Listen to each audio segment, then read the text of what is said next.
నేను ముందే చెప్పానా నా ఈగోని టచ్ చేయొద్దని, నా ఈగోని టచ్ చేశారు. దండయాత్ర 2000 కోట్లపై జూనియర్ ఎన్టీఆర్ దండయాత్ర, man of the masses junior NTR గారు రా అండ్ రస్టిక్ లుక్ తో వార్ 2లో యాక్ట్ చేస్తున్నారు. 2 సింహాల తలబడితే ఎలాగుంటుందో మనం వార్ 2లో చూడబోతున్నాం. Overall shooting almost action scenes తో సహా కంప్లీట్ అయిపోయింది.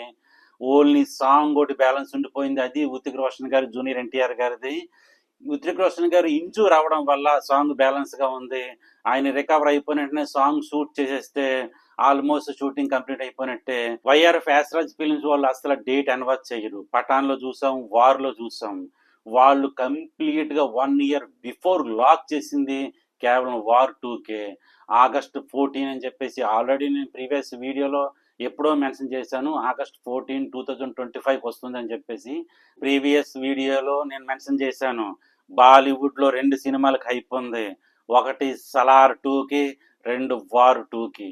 సలార్ 2 అంటే ఇంకా ఆయన తిరుగులేదు. ఎందుకంటే పాన్ వరల్డ్ స్టార్ అని ప్రభాస్ గారు ఓవరాల్ మార్కెట్ ఆయన కవర్ చేసి పెట్టుకున్నారు.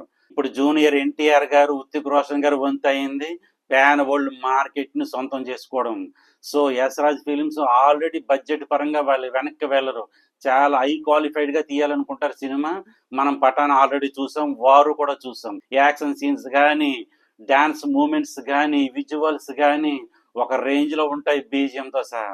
సో జూనియర్ ఎన్టీఆర్ గారు విలన్ రోల్ చేసిన, హీరో రోల్ చేసిన, లేదంటే సైడ్ రోల్ చేసిన, సపోర్టింగ్ క్యారెక్టర్ చేసిన ఏ క్యారెక్టర్ అనేది దానికి ఇంపార్టెన్స్ ఖచ్చితంగా ఉంటది. వాళ్ళు టార్గెట్ చేసింది కేవలం బాలీవుడ్ 600 కోట్లు, 800 కోట్లు, యుఎస్ఏ నుంచి 300 కోట్లు కాదు, 1000 కోట్ల సినిమా కాదు.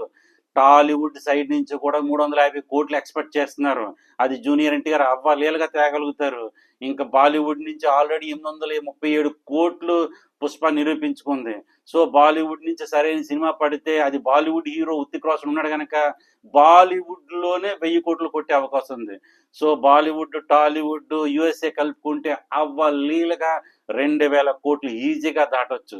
సో వాళ్ళ టార్గెట్ 2000 కోట్లే. బాలీవుడ్ లో ఫాలోయింగ్ ఏర్పడడం అంటే సాధారణ విషయం కాదు. అన్ని సినిమాలు బాలీవుడ్ లో సక్సెస్ కాలేవు. సౌత్ నుంచి వెళ్ళిన ప్రతి సినిమా సక్సెస్ అవ్వాలంటే అదృష్టం ఉండాలి, అది నసీబ్తో సంబంధమైంది. కానీ జూనియర్ ఎన్టీఆర్ గారికి అటువంటి బాధ ఏమీ లేదు. ఆయన డాన్స్ పెర్ఫార్మెన్స్ తో, ఆయన యాక్టింగ్ తో ఆల్రెడీ RRR తో ఆయన కలెక్ట్ చేసేసుకున్నారు. ఎంత ఫ్యాన్స్ కావాలంత ఫ్యాన్స్ ఫాలోయింగ్ తెచ్చేసుకున్నారు. వార్ 2 తర్వాత జూనియర్ ఎన్టీఆర్ తీయబోయేది ప్రశాంత్ నీల్ గారితోని. ఇంక మాటలు లేవు, మాట్లాడుకోవడాలు అసలే లేవు. విధ్వంసం జరిగిపోతుంది బాలీవుడ్ లో.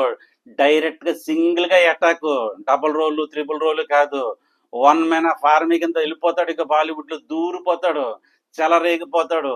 ఆ కాన్ఫిడెంట్ ఉంది. ఎందుకంటే మనం సలార్ చూసాము, కేజీఎఫ్ చూసాం. ప్రశాంత్ నీల్ గారి విజన్ ఎలా ఉంటుందో చెప్పాల్సిన పని లేదు. స్లో పాయిజన్ అయిన విజన్, లేచిపోతాయి, దుమ్ము లేచిపోతుంది. అలా చూడాలి, అలా కనిపించాలి జూనియర్ ఎన్టీఆర్కి. నెన్నాళ్ళ నుంచి ఆశగా ఉంది. ఆ కోరిక నెరవేరిపోతుంది. RRR లో సరిపోలేదు ఆయనకి, ఇంకా పార్ట్ 2 రావాల్సింది RRR. అప్పుడు పండుగ చేసుకున్నాం. దేవరాజ్ సరిపోలేదు, కానీ వార్ 2 సరిపోతుంది. ఈ ప్రశాంత్ నీల్ గారి సినిమాతో ఎన్టీఆర్ గారు ఫిల్ చేసేస్తారు. ఎవరికి ఎంత కావాలో ఇచ్చి పడేస్తాడు. పండుగ చేసుకున్నా కొడకలారని చెప్పేసి యాక్టింగ్ పెర్ఫార్మెన్స్ ఇరగదీసి పడేస్తాడు. ఆ నమ్మకంతోనే ఉందాం, ఆ నమ్మకాన్ని పెట్టుకుని సినిమాకి వెళ్దాం, ఎదురు చూస్తూ ఉందాం. మరి ఇదే ఎక్కడికైనా రివ్యూ నచ్చితే లైక్ చేయండి, షేర్ చేయండి, కామెంట్ చేయండి please. Thank you so much. Bye.